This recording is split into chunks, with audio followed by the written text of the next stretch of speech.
Hello everyone, welcome back to Life on Lindy. Welcome if you're new. I'm really glad to have you here. For those of you who don't know, my name is Stacy. Today we have 4 pantry areas to clean out. They're not that bad, but they're worse than they've been in a while. They're mostly just dirty and cluttered. They just need some organization and some clearing out, clearly. But we'll see how good we can make them look. I have one cabinet dedicated to cleaning and then a huge pantry system. And then I have 2 other individual pantry cabinets that I've had for probably over 30 years. These 2 smaller cabinets I've had since 1990 and 1991. One was originally mine and one was originally my mother's. When we got them, they were actually pie safes, but the hearts and the chicken wire didn't really match my decor right now. My husband Dean modified the doors for me so that I could continue to use them because it was really important to me to utilize them. I still have the original doors. I have them in the garage and I'm hoping to use them as some type of decor out there or somewhere on the property.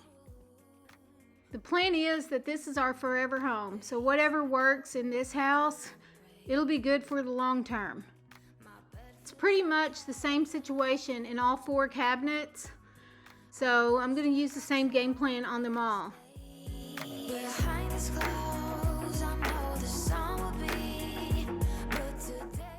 The dogs saw that the cabinet was open that had their treats in it, and they were begging for them. Naturally, they pull at my heartstrings, so I gave them treats. I just love those fluff balls so much. They just give me so much joy. They seem to be pretty satisfied for now, though. This cabinet had a lot of things that needed to go elsewhere and a few things that could be consolidated. So that's what I did. I took out what didn't belong and tried to consolidate what I could. And this is everything that came out of it. Now that I have it empty, I'm going to clean it out with some Mr. Clean all-purpose spray. Wow, that's a whole lot of stuff there. Next week, my plan is to clean out the drawers and the rest of the cabinets on the other side of the kitchen. Now I'm going to just try to get it all put back in there and see if I can get it put back in a better way. Maybe I'll have more room this time around.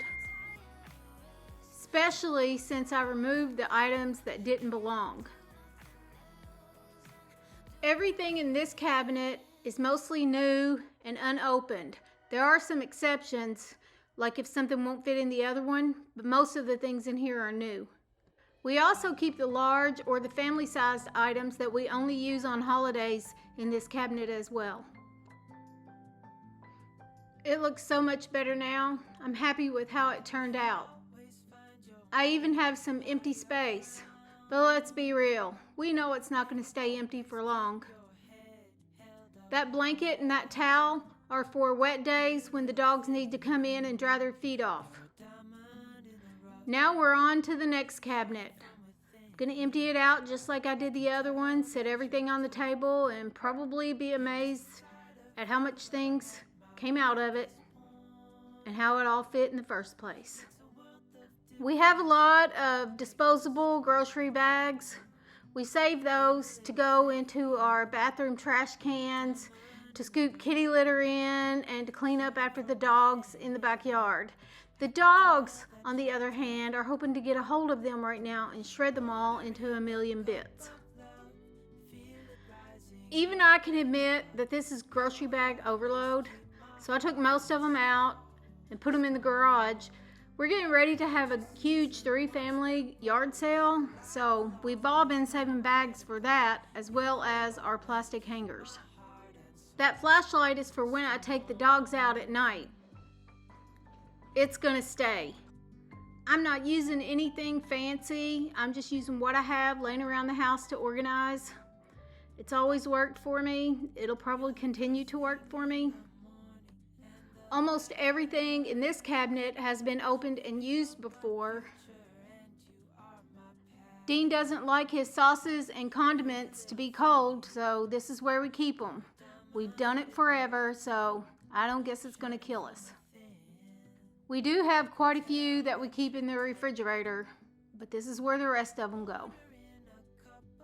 Surprisingly enough, this cabinet has extra space too. Who would have known? I'm happy with how both of those pantries turned out, and now it's time to move on to the larger pantry. It's the same situation. Clean them out, rearrange, consolidate what we can, and see what kind of room we have left. We have a lot of chips in here, so if you're wondering what the pink tag says, it says to remember to close them all up when you're finished with them.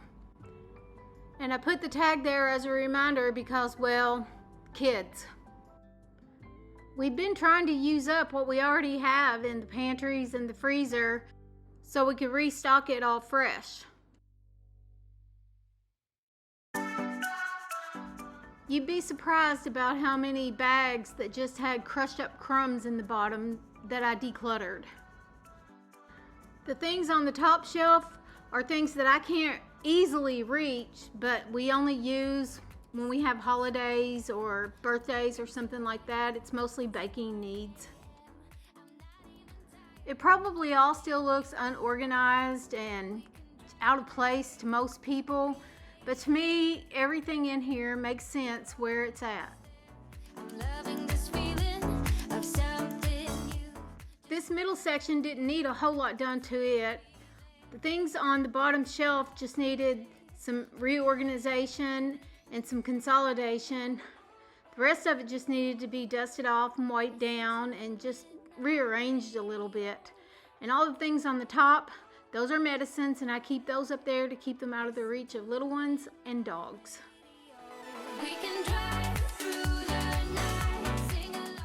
And just like that, this section looks good as new. You'll notice that I haven't touched the drawers today. My plan is to do those when I do the other drawers in the rest of the kitchen. Now we're coming to the final section. There's not a whole lot in this side. It just needs to be wiped down and cleaned up, rearranged a little bit, and put it all back.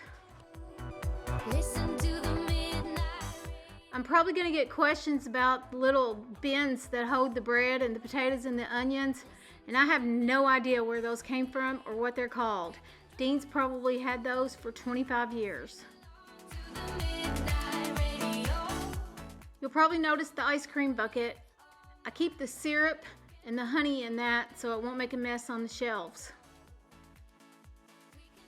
I did later put one of the peanut butter jars into the first pantry that I cleaned out, the one that has the dog supplies in it, because that's actually all natural organic peanut butter, and that's for the dogs. This is where we keep all the ramen noodles and the snacks. I didn't have to do much to it other than dust it out and wipe it down and just rearrange a little bit. All we keep in the other two sections are drinks, so all I did in there was just dust. I'm very happy with the way it turned out. And now it's time to do the cleaning cabinet, the last thing we have to clean today. Everything in here was dirty and dusty, so I took it all out, one shelf at a time, cleaned it, put it all back, straightened it up a little bit, and just continued on. Most of my cleaning supplies are in this cabinet. I do have a few that I keep in the laundry room and a few that I keep under the sink, but the majority of them, they're in here. I also keep the gallon-sized freezer bags in here and the trash bags because they just fit better over here. I store some seasonal things in here as well. I have a jar that has some wax and some potpourri in it that I know will melt or just get brittle if I leave it outside, so it stays in here too. This is the final outcome and I'm happy with it. And now it's on to giving the dogs showers. This is Luke getting his shower, and we have to get in with them. And that's Violet. She's just resting, waiting for her turn. They love to lay in front of the fans. It takes about 2.5 hours to get them both showered, combed and brushed out, and blow dried, and ready for bed. This is all the laundry that I have to do after they get their showers. It's their towels, their blankets that were in their kennels, but they're worth it. If you enjoyed this video, please consider giving it a thumbs up and subscribing, and follow me on Life on Lindy with Stacy on Instagram. Bye.